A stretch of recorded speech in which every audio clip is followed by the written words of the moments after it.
Chi ha del fen ad ogni ben, chi ha del fieno a ogni bene.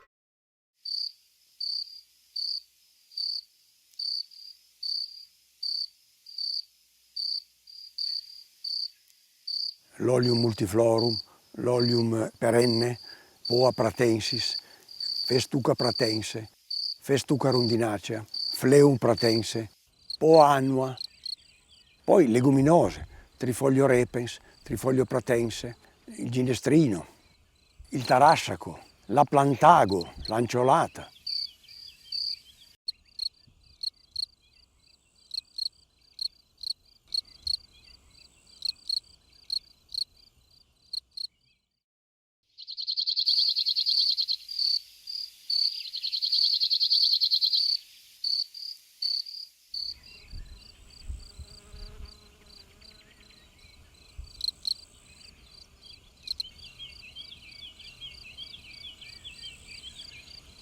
La gestione di un prato o di un pascolo parte dalla conoscenza delle specie che compongono il prato e il pascolo. Quindi con la cura della gestione e l'osservazione della composizione del pascolo abbiamo dei pascoli che si sono conservati millenni. Questo è Renaterum elatius.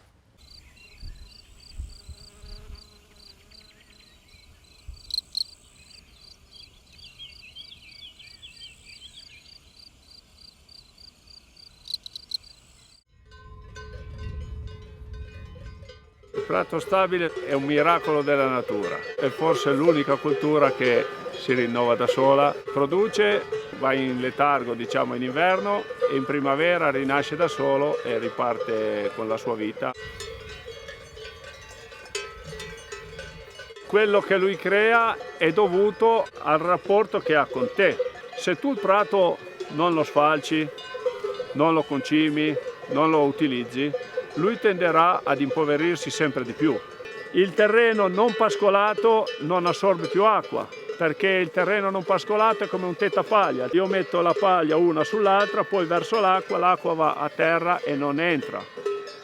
Se io invece pascolo, l'animale mentre pascola rompe la zolla e fa sì che l'acqua quando arriva si fermi. Quando c'è tanta siccità, un'alpe che non è stata pascolata sarà a rischio incendio.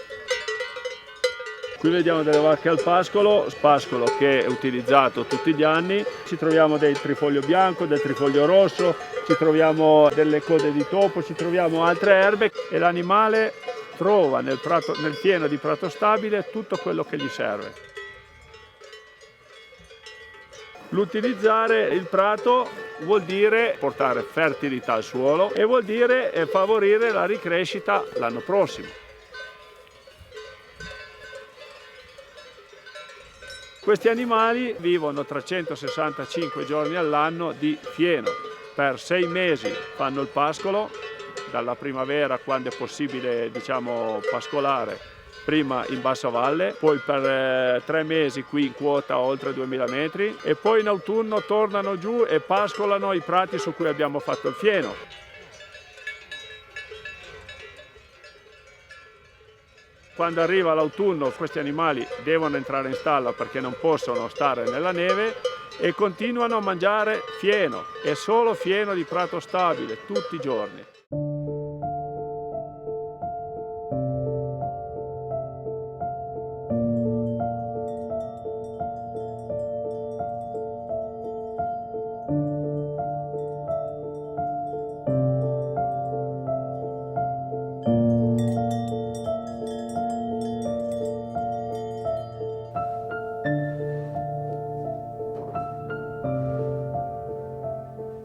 Perché noi avevamo bisogno di alleati, avevamo bisogno di gente che capiva veramente certe cose, perché questa produzione era a rischio. Non avessimo trovato un alleato che raccontava questa produzione, ci dava la possibilità di farla conoscere fuori, probabilmente questa produzione sarebbe finita.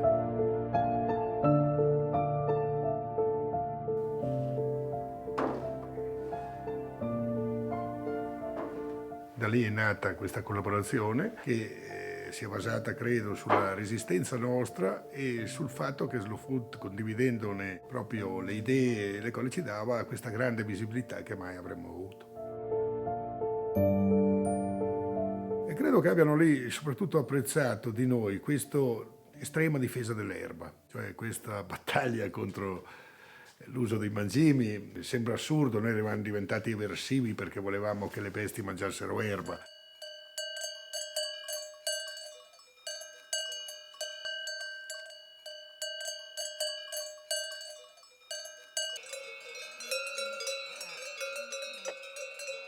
Per il risultato dipendiamo sempre da 3-4 fattori: uno, le condizioni dell'erba, le condizioni atmosferiche, l'uomo e le condizioni della bestia. In alpeggio ci sono 2 mungiture, una al mattino e una alla sera, perché questa è una produzione che così definita viene fatta a caldo, cioè non si può far raffreddare il latte, per cui va lavorato entro mezz'ora per evitare la moltiplicazione dei batteri.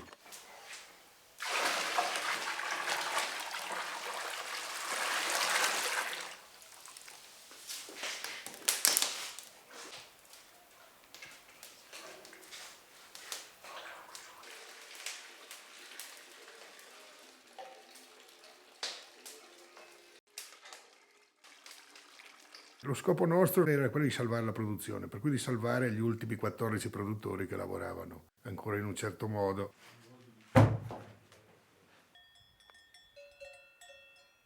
Se noi lasciamo la montagna, la collina all'invasione, perdiamo il grosso contributo nell'accumulo di carbonio dei prati rispetto a un bosco.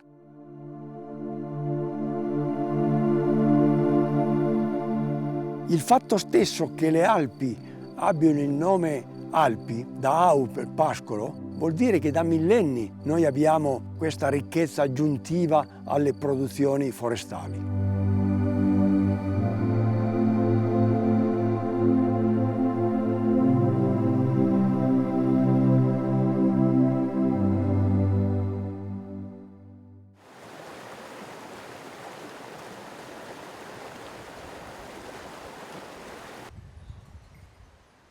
Qui pascoliamo 196 capre, principalmente pascolo libero, dove Marta conduce le greggi e si cerca di recuperare un po' tutto il sottobosco e le varie aree marginali che non vengono più utilizzate, altrimenti il bosco si prende il sopravvento. Pian! Credo che la presenza dei pastori sia importante perché aiuta a mantenere questo giardino immenso che è la montagna. Le zone dove io pascolo sono cambiate tanto da come le conoscevo da bambina, perché io sono nata qua e la mia famiglia hanno sempre avuto animali e già da quando ero piccola manifestavo un grosso interesse per il pascolo. E quindi erano tutte zone che conoscevo, poi per un tot di anni sono stata via da Sambuco, non ho fatto questo lavoro. Quando sono tornata negli stessi pascoli con le capre io non li riconoscevo più, facevo anche fatica a orientarmi perché il bosco si era molto chiuso. Posti dove prima passavo con le mucche non riuscivo più a passare con le capre, ecco, che sono molto più piccole, quindi si muovono molto più agilmente. Esiste l'alpeggio perché man mano che l'erba diventa troppo matura ti sposti in altura. Insomma, il pastore dovrebbe inseguire sempre l'erba. In estate va a cercare quella più alta e poi torna giù a cercare quella in pianura.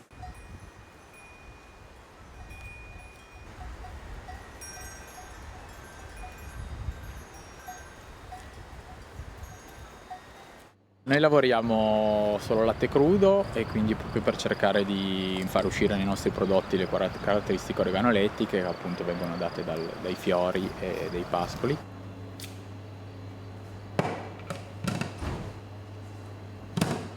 Io sto chiusa almeno 5 mesi in stalla con le capre perché da dicembre a maggio qua non c'è niente da mangiare e non vedo l'ora di metterle fuori, sia perché mi piace di più a me star fuori, veder loro fuori, anche per un fattore economico costa molto di meno tenute a pascolare che non a fieno dentro stalla, quindi preferisco produrre meno ma non spingere gli animali, ecco.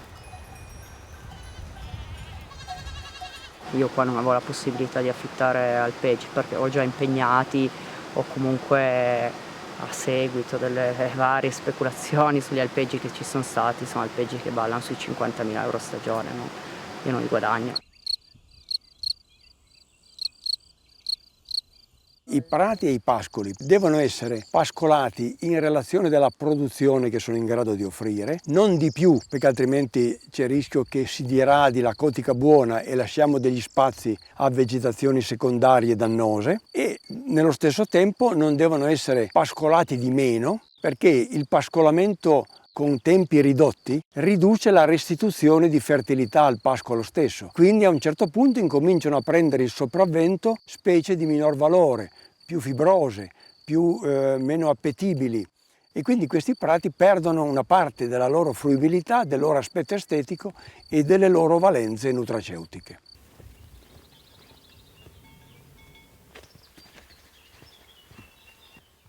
I prati e i pascoli vengono gestiti col metodo Voisin, quindi un pascolo razionale. Abbiamo creato parcelle dimensionate in base alle essenze che ci sono nel prato e in base al numero di animali che ci sono. Entriamo nella parcella quando l'erba è pronta per essere pascolata.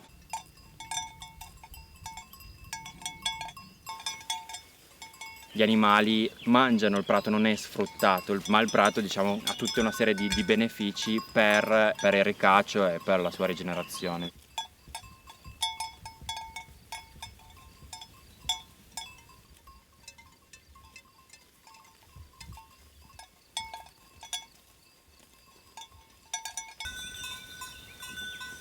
C'erano delle parcelle completamente al sole, quindi per dare ombra agli animali sul confine delle parcelle abbiamo cercato di piantare dei meli, per cui gli animali hanno l'ombra, le piante sfruttano le deiezioni come arricchimento del terreno degli animali, e in più noi avevamo la frutta da trasformare e abbiamo iniziato a fare una piccola produzione di sidro.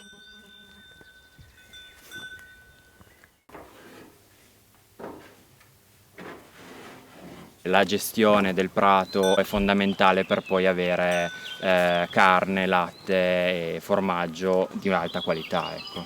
Formaggi da animali al pascolo. Perché è così importante? Primo è importante per il rispetto degli animali. Gli animali non devono vivere in stanze chiuse, incatenati, senza mai vedere la luce del sole. Il secondo è un fatto di salute umana, perché formaggi ricavati dal latte di animali al pascolo ha delle virtù salutari straordinarie. Il rapporto omega 3 e omega 6 in un formaggio da animali al pascolo scende al di sotto della soglia media che abbiamo in Italia, che è 10, può arrivare anche a 3, a 4, il che vuol dire avere del colesterolo buono, il che vuol dire avere una difesa immunitaria più alta. La differenza che c'è tra un formaggio da animale al pascolo e un formaggio industriale è soprattutto dal punto di vista olfattivo. Tu riesci a capire se ci sono di presenze di erbe verdi, erbe secche, fiori, sostanze odorose che la natura mette a disposizione. Questi sono formaggi da salvare, sono formaggi che hanno una razza locale, territori locali e un lavoro artigianale straordinario, antico.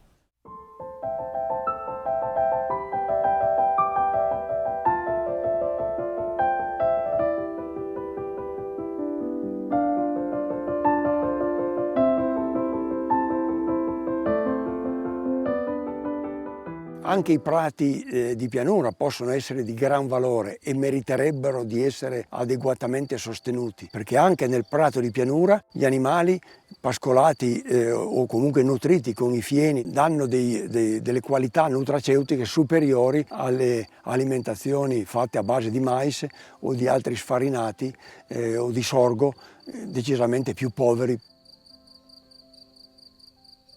Abbiamo tradizioni antiche di prati stabili. Pensate alle marcite, che caratterizzavano prati che venivano utilizzati anche in inverno, facendo la fertirrigazione termica, con l'acqua che aveva temperature da sottosuolo. Vi do un dato: le aziende intensive da latte con animali nutriti con derivati del mais e pochi altri insilati, hanno un numero di parti per vacca, per la vita della vacca, che va da 1,2 a 2. Le vacche allevate in montagna con fieni e pascoli prolungati possono arrivare a 10, 12, 14 parti nella vita dell'animale, con una regolarità assoluta di 1 all'anno.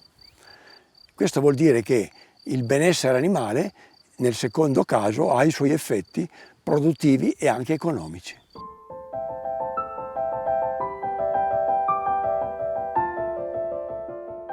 I nostri terreni sono oltre il 70% di prati stabile. Ciò significa che sono prati che non vengono arati e non vengono seminati. La cotica erbosa si riproduce da sola e sono prati che hanno addirittura 10, 15, 20 anni. Vediamo la differenza da un prato stabile a una cultura di mais o culture che il terreno viene arato e viene dissodato, ha molta meno capacità di trattenere l'acqua che un prato stabile.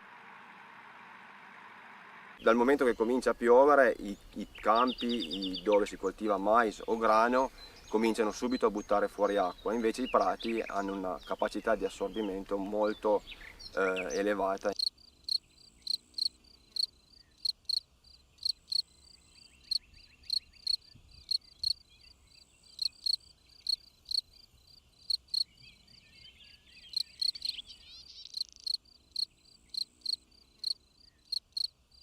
I prati e i pascoli ospitano un sacco di altri animali, per non dimenticare i più importanti di tutti, gli insetti, che trovano nelle fioriture del prato nutrimenti, pollini e quindi effettivamente ne aumentano la loro vitalità e i loro servizi.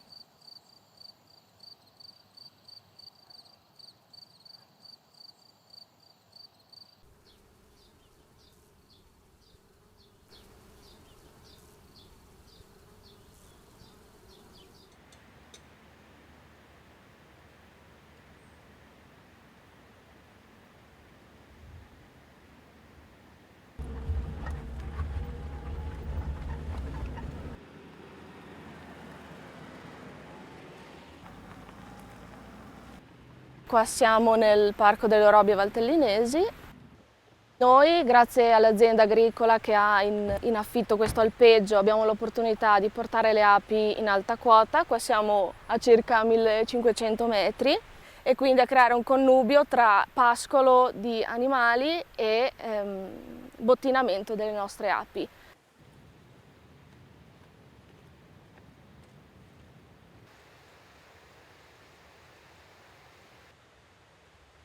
A questa altitudine facciamo 1000 fiori di alta montagna alpina, perché comunque c'è tanta presenza di timo, c'è tanta presenza di lampone, abbiamo anche molta fioritura di rododendro, campanula, cardo di monte, geranio selvatico.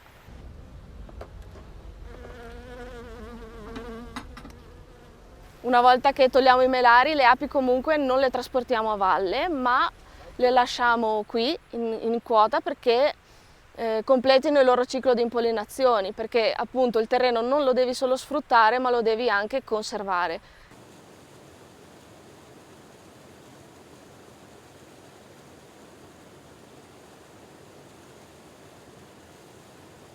Sì, potrei dire che la biodiversità dei prati stabili è un esempio di come dovrebbe essere una comunità. C'è tanta gente diversa, ma la diversità crea un ecosistema vario, un ecosistema ricco. Alla fine la diversità arricchisce.